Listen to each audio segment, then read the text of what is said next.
Yann, bonjour. Bonjour Christian, et bonjour à tous qui nous suivez dans Blog Être Bien. Alors aujourd'hui, on va parler avec toi de ton parcours, de différentes étapes, pourquoi le yoga, surtout comment le yoga t'apporte du bien-être, c'est ça? D'accord, alors pour comprendre comment le yoga m'apporte du bien-être, tu as parlé de mon parcours et je pense que je vais peut-être commencer par ça, D'accord. parce que c'est tout un cheminement. J'ai 40 ans, on est en 2018, en avril 2018, et j'ai commencé le yoga en tant que yoga en janvier 2017. Avant, j'en faisais sans savoir que c'était du yoga. Je faisais des mouvements, des positions que mon corps voulait exprimer. Et c'est en voyant des émissions, en allant dans des clubs, et je me suis dit, ah ben oui, je fais du yoga sans savoir ce qu'en était. D'accord. Donc oui, donc concernant mon parcours, j'ai commencé par le tout début. Je suis pratiquement né sur un vélo. Et j'en fais toujours aujourd'hui, mais j'en fais différemment. Au début, je faisais dans un principe de performance physique.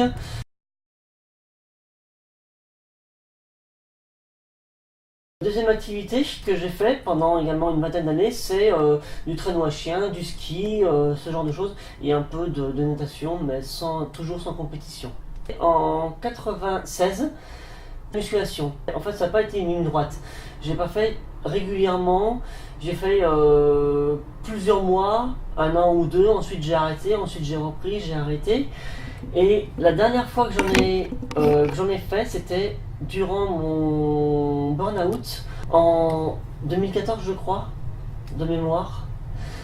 J'en ai fait parce que il fallait que je requière des habitudes au niveau physiologique.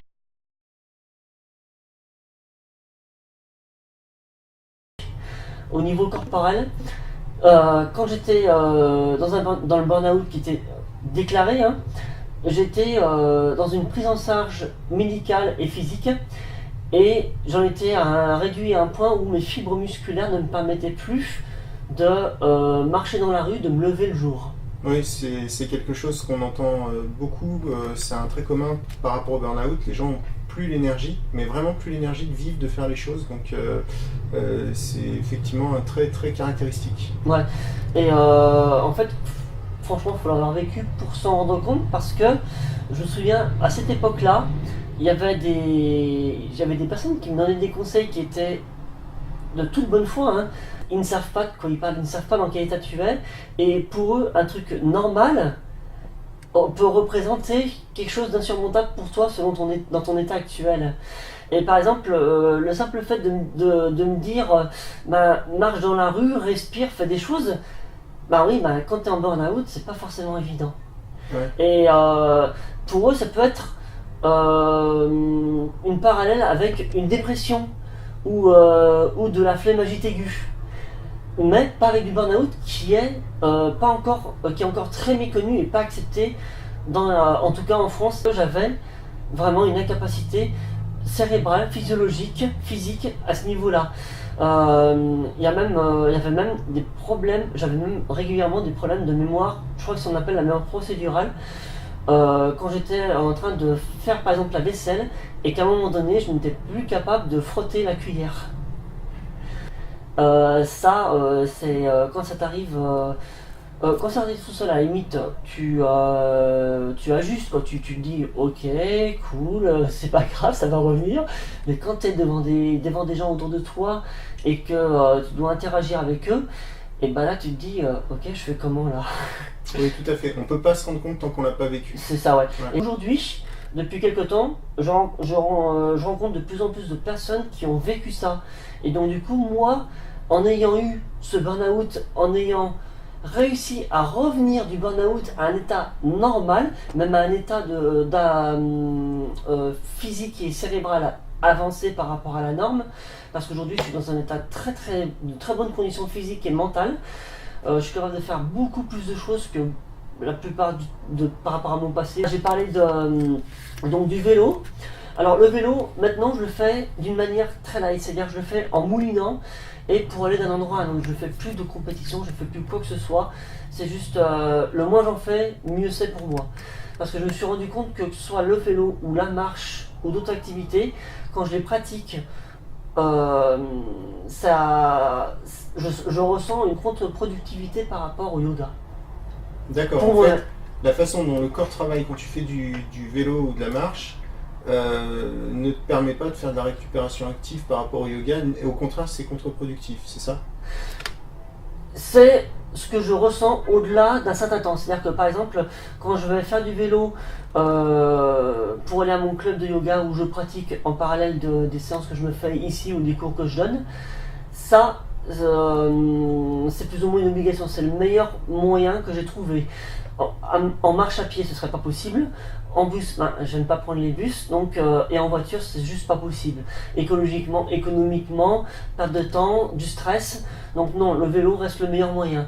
Donc j'y vais en moulinant, mais j'y vais vraiment light parce que je sens que si je travaillais plus fort, si je moulinais pas comme je mouline, ça ferait travailler les muscles plus en puissance alors qu'ils ont besoin de souplesse. Ceux que je travaille par rapport au vélo, je parle. Donc voilà. Et en marche à pied, c'est encore pire. Donc marche à pied, en fait, c'est vraiment une question de ressenti. Il faut vraiment penser à marcher quand vous marchez, à marcher lentement et prendre soin de ne pas marcher trop longtemps. C'est le seul conseil que je peux donner et c'est comme ça que moi je le fais en tout cas.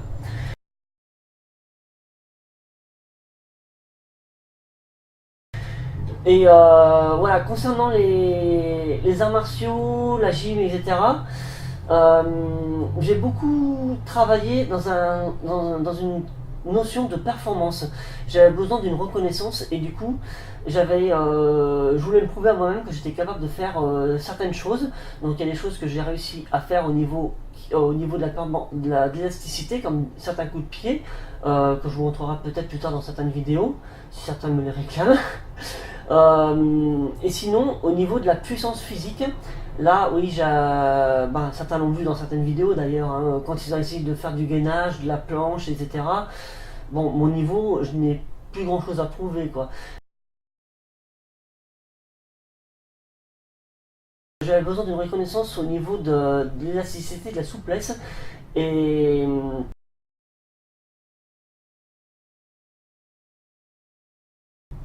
j'ai jamais réussi à être stable au niveau des arts martiaux, au niveau de la capoeira, au niveau de la gym. Et en plus, quand j'ai fait de la capoeira ou de la gym, c'est venu juste au moment de mon burn-out. Donc du coup, en fait, j'ai dû tout arrêter, quoi. Et la gym me manque un peu, mais pas assez pour que je m'y remette. Puis en plus, j'ai pas le temps. Quant à la capoeira, la capoeira était très difficile pour moi parce que le rythme était très vif, j'avais pas le temps d'assimiler et les exercices étaient très complexes. Les formations externes sont rapides par rapport au Tai Chi Chuan qui lui est lent, même si ça permet d'être rapide dans le temps par rapport à l'expérience acquise des mouvements.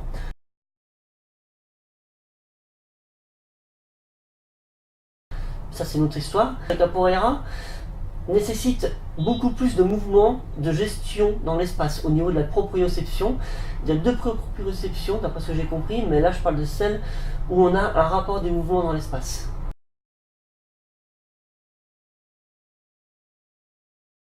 Toute la partie échauffement et acrobatique j'adorais, mais à partir du moment où il fallait rentrer dans les mouvements de capoeira pur, quand on rentrait dans le vif du sujet, les exercices, là en fait j'avais une frustration parce que en fait mon prof voulait me pousser au niveau avancé parce que j'avais beaucoup de compétences au niveau musculaire, au niveau étirement, etc.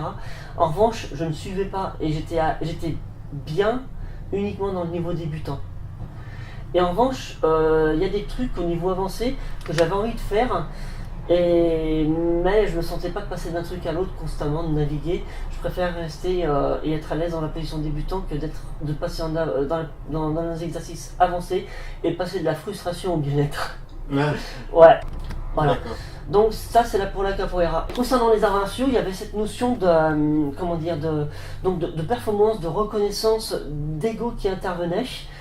Et il se trouve que là, on va en venir au yoga.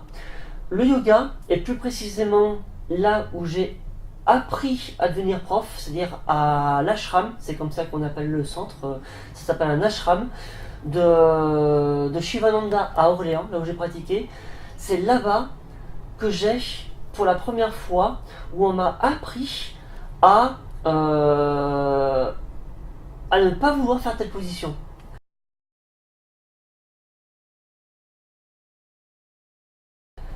Parce que dans les clubs, j'ai appris à prendre différentes positions, j'ai appris le bien-être, etc. Mais il y avait toujours cette notion de performance dans ma tête. Oui, alors ça c'est intéressant, sans doute lié au temps qui passe, puisque quand tu es un mois dans un centre où tu as la journée entière, enfin, même si c'est des plages de 2 heures, et puis un cours de 1 heure une fois par semaine, il n'y a pas les mêmes exigences, on ne peut pas créer le cours avec les mêmes... Ouais. Il n'y a pas les mêmes contraintes, donc du coup on Ouais. structure autrement. Et c'est Alors, intéressant effectivement de voir et d'écouter ton retour par rapport à ça, l'idée de performance qui arrive et qui est finalement à l'envers du principe du yoga.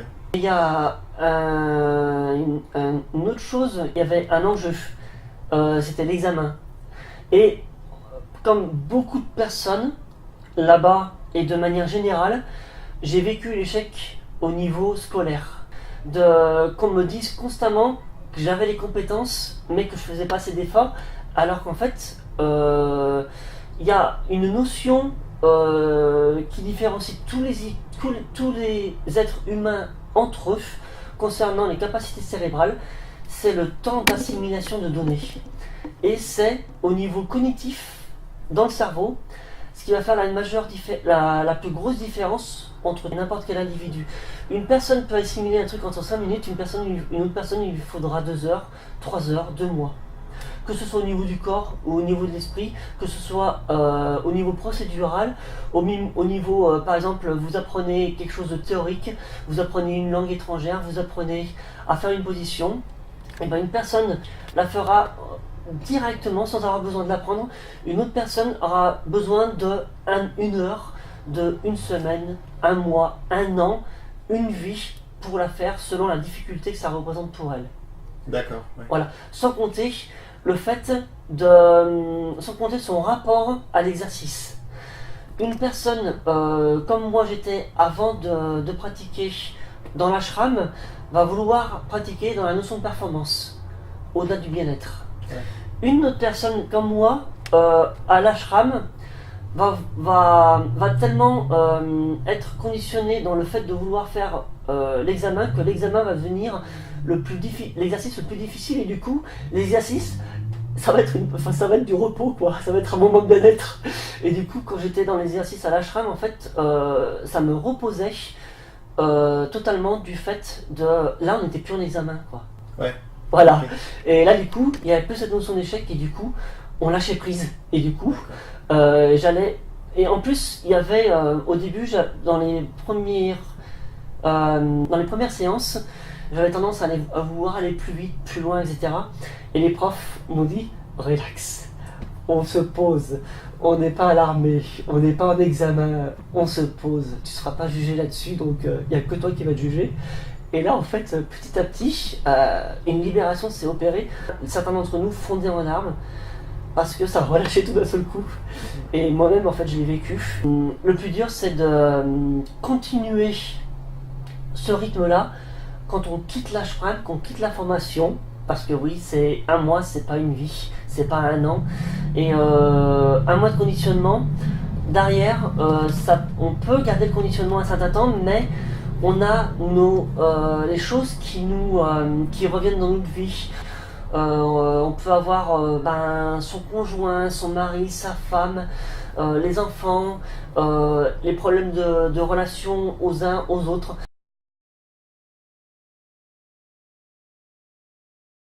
J'ai constaté que les émotions, mon corps s'en raidit.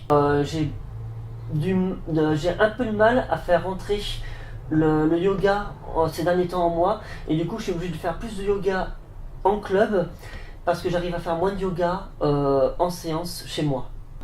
Tant que je reste dans le yoga, je reste dans le bien-être. Mais en ce moment, c'est en club que je reste dans le bien-être parce que je suis dirigé par quelqu'un, il y a une ambiance de groupe et c'est peut-être ça qui me convient le plus en ce moment. j'ai constaté aussi en parallèle que sortir dehors me faisait du bien. Et en plus, là on est au mois d'avril, le soleil commence à sortir, et voir des amis, je me suis rendu compte que là, le soleil, plus les amis, plus le parc, plus le yoga en club, et ben ce sont des choses qui me font du bien en fait. Oui, là aussi, c'est encore intéressant, ça vient compléter effectivement le tableau. En fait, tu t'es enraidi quand tu as perdu la joie, quelque part. C'est ça, oui, exactement. L'énergie était différente. Ouais, et en fait, la joie, finalement, ton environnement n'avait pas tant changé que ça. Oui, parce que bon, j'ai toujours dans mon appart, et j'ai beaucoup de travail de montage de film quand je monte les vidéos. C'est un travail de plusieurs heures pour chaque vidéo. Pour les plus simples, ça peut durer quelques heures, pour les plus compliqués, ça peut durer 40 heures. Ah, d'accord, Ouais. C'est là qu'on voit, ouais, non, mais c'est ça, en fait, c'est là coup, qu'on voit le lien entre le corps et l'esprit, justement. Et j'aime ça, donc du coup, heureusement, et ça m'apporte du bien-être. Mais en même temps, je suis tout seul dans mon appart. Ouais. Voilà. Ouais. Donc, le yoga doit être un bon complément. Alors, si pour vous c'est le tai chi, pas de souci, hein, ou les arts martiaux externes, ou la capoeira, ou peu importe, hein, ou la musculation, moi je dis juste que le yoga c'est pour moi. Après, c'est à chacun de voir le rapport qu'il a à l'activité qu'il pratique. Le yoga peut être un très bon complément d'une activité musculaire, par exemple, ou des arts martiaux, ou de toute activité, du moment que vous pratiquez à juste équilibre. Il y a des personnes qui m'ont déjà posé la question, je fais de la musculation, et je m'aurais dit, ben ouais c'est normal, si tu fais pas d'étirement. Moi j'ai eu le gros défaut de faire du vélo, de la musculation sans étirement. Et j'avais toujours la flemme de faire des étirements après. Et donc maintenant ce que je fais c'est des étirements sans arts martiaux et sans musculation, et sans vélo.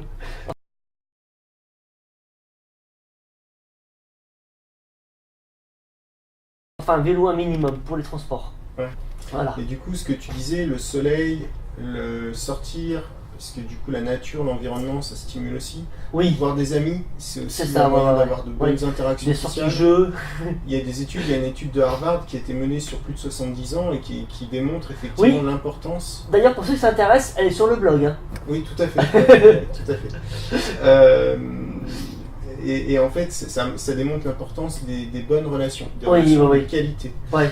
Et j'ai pu constater autre chose. Quand j'ai fait une sortie hier, le simple fait de dire bonjour, de voir des sourires, de déconner, et ça met une bonne énergie, une bonne ambiance. Et mais c'est vrai que c'est là qu'on voit l'importance des bonnes relations et des interactions, l'énergie, la joie, la santé. Tout à fait, tout à fait. Donc du coup, par rapport à tout ça, le yoga, le bien-être, le yoga, le mal-être, enfin... J'ai les réponses par rapport à moi. Quelques années avant mon burn-out, j'étais dans une phase dépressive. Et la seule chose, le truc qui était plus efficace, ça a été des phrases symboliques. Je me suis répété pendant quelques semaines et que j'ai écrites au quotidien. Et ces phrases-là, en fait, sont devenues mon socle, ma base. C'est-à-dire que j'ai pas de meilleure base que ça. Le yoga peut être un outil, mais je peux pas dire si le yoga m'aurait plus aidé à cette époque-là que ça. Je suis pas prêt à le parier. Mais je pense que l'idéal c'est les deux. Comme ça au moins c'est un équilibre. Voilà, le fait de s'ouvrir à deux choses qui donnent du bien, c'est toujours mieux que de s'ouvrir à une seule chose qui donne du bien. On augmente les capacités de bien-être. Oui, et on est des têtes chercheuses à bien-être en fait. Oui, tout à fait. On en a besoin. C'est quelque part ce qui nous apporte du bien-être, nous apporte une réponse à quelque chose. Tout à fait. On est sans arrêt en quête de reconnaissance, on est sans arrêt en quête de réponse sur plus ou moins un certain nombre de points. Tout le monde, Et c'est important les interactions. C'est ça, Et en revanche, ce que tu dis me fait rebondir sur une notion. La reconnaissance c'est bien, mais l'idée pour moi c'est justement de ne pas tout faire en termes de performance pour obtenir cette reconnaissance. Ah, on est d'accord. Voilà. Et c'est justement à ce niveau-là, j'ai entendu il n'y a pas longtemps que l'Inde, alors à vérifier comme information, mais je sais plus d'où elle venait. Il me semble qu'elle venait d'une émission, donc ça m'avait l'air assez sérieux. L'Inde veut ou va ou l'a déjà fait, se retirer des Jeux Olympiques. Pour la raison suivante, c'est qu'il considère que les Jeux Olympiques sont trop axés sur la notion de performance dans le temps. Et je ne peux pas parler des Jeux Olympiques parce que je n'ai une vision très éloignée, extérieure à ça. Je n'ai vu que quelques émissions là-dessus et en fait je m'en suis jamais intéressé avant d'entendre une émission je crois que c'était comment il s'appelle le médecin, Michel Simès. Michel Simès, oui, avec Adriana Carambeuf dans leur émission Les pouvoirs du cerveau ou du corps humain. Et il y a une émission qui est consacrée aux Jeux Olympiques et les entraînements des personnes aux Jeux Olympiques. Est-ce que les gens sont compressés par rapport au temps ou est-ce qu'ils ont le temps? Parce que si une personne n'est pas suffisamment bonne suffisamment rapidement, elle n'est pas sélectionnée pour les Jeux Olympiques. Donc, est-ce que le problème n'est pas en amont par rapport à ça? Après, tout ce que fait la nature est toujours circulaire, ça me fait penser au yin et au yang. Ouais. C'est vrai que chercher la reconnaissance à l'extérieur, il y a une faille, c'est qu'au bout d'un moment, la reconnaissance, il faut se l'apporter aussi à soi-même. Oui, tout à fait. Ouais. Quelque part, quand on va la chercher chez l'autre, c'est un moyen de pouvoir la valider avec nous-mêmes. Et quelque part, en fait, c'est une boucle. C'est-à-dire que rester en s'autosuffisant, c'est pas intéressant, c'est pas constructif, c'est pas valorisant. Enfin voilà. Mais d'un autre côté, être trop en quête de reconnaissance auprès des autres, c'est un petit peu être en prison et c'est un petit peu être complètement tributaire de leur jugement. C'est ça, exactement. Et du coup, en fait, on évolue dans une prison mentale. Ouais. Et je me souviens quand j'étais allé en Chine, je sais que là-bas, les personnes s'entraînent, quand ils s'entraînent pour les championnats du monde, ils ont une bourse et ça fait vivre leur famille. Donc il y a aussi peut-être la pression sociale, la pression financière. Les Jeux Olympiques, les championnats du monde sont liés à l'argent. Et du coup, ce qui est lié à l'argent, c'est lié à la performance, à notre époque en tout cas. Est-ce que je vais pas tenter d'aller plus vite que le rythme de mon corps en essayant d'aller chercher ça? C'est ça la question. C'est très difficile finalement de contrôler son esprit. C'est très. Je crois que c'est à l'heure actuelle, ça demande une grande sagesse et ça demande un conditionnement spécifique qui n'est pas encore inculqué ni dans les écoles, ni par aucune autorité, personne n'a un modèle à ce niveau-là. En fait, c'est quelque chose qu'il faut créer et qui n'est pas encore dans nos modèles de société actuels. Oui, et dans le même temps, on a déjà la boîte à outils qui est toute prête, puisque... Oui, elle est là-dedans. Oui, puis d'abord, en s'écoutant nous-mêmes, on peut arriver à pas mal de choses. Oui. Et puis, il y a des civilisations qui maintenant sont en train de changer, comme la civilisation chinoise. Tout à fait, oui, mais énormément. qui avait beaucoup de sagesse dans sa culture et son patrimoine, qui a toujours cet historique, mais qui ne le suit plus du tout maintenant. Ouais. Il y a aussi le Japon, il me semble. Le Japon, oui, en fait, tout ce qui est Extrême-Orient, mais même nos anciens Chinois aussi, avec pas mal de choses aussi. Oui. C'est vrai que, oui, le Bhoutan... D'ailleurs, pour parler un peu du Bhoutan, juste une petite parenthèse, le Bhoutan est le seul pays au monde possède un indicateur de bien-être. Ouais. Plutôt qu'un PIB. Oui. Et, certains pays se basent sur le Bhoutan pour créer les mêmes indicateurs. Le Bhoutan a notamment fait un concours, je crois que c'est eux. Ils ont planté énormément d'arbres. Oui, actuellement, ils sont, plutôt que de créer des gaz à effet de serre et de participer au réchauffement climatique, en réalité, ils absorbent. Ils ont tellement de forêts, tellement d'arbres, qu'ils absorbent. C'est le seul pays qui pollue de façon négative, entre guillemets. Oui, c'est impressionnant. Ils sont un petit peu obligés parce qu'ils ont la Chine à côté. D'accord, oui, donc du coup, les répercussions... sur eux. D'accord. Ouais. Mais si tout le monde faisait comme eux... Un homme qui s'appelle Yannick Roudot, dont j'adore les conférences, a dit que... Donc imaginons que demain, dans cette salle, quelqu'un invente une source d'énergie renouvelable, vraiment renouvelable, infinie, peu coûteuse, que tout le monde peut développer chez soi, avec des choses qui existent déjà. L'information fait le tour de la planète en 2 clics. En 1 semaine, tout le monde est au courant. En 15 jours, on commence à le développer. Dans les semaines qui suivent, des entreprises se montent et créent des business models autour. Et en 2-3 ans, on a transformé la planète. Et je veux dire, à l'heure actuelle, on est tous connectés les uns aux autres grâce aux réseaux sociaux. Et les cerveaux, en fait, se réveillent. Ah ouais, donc pour en revenir donc au yoga par rapport au tai chi, alors comment je suis passé des arts martiaux externes aux arts martiaux internes déjà.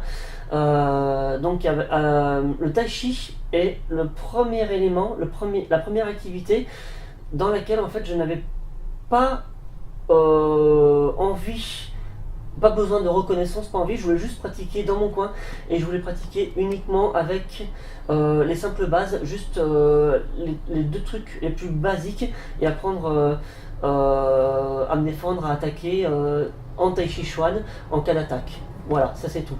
Alors qu'au niveau des arts martiaux externes, j'ai passé des années à vouloir tout apprendre, tous les Tao, toutes les positions, etc. J'étais acharné, j'avais besoin de me remplir d'assimilation de données. Et en fait, quand je suis passé au Tai Chi Chuan, j'ai changé j'ai changé de mentalité dans ma tête.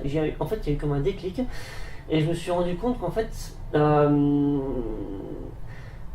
n'aimais plus du tout ça. Et du coup, j'ai tout réduit à quelque chose de plus, du plus basique possible. Et du coup, dans le tai chi, tout ce que je voulais savoir, c'était simplement comment marcher.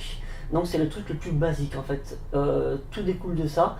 Et en revanche,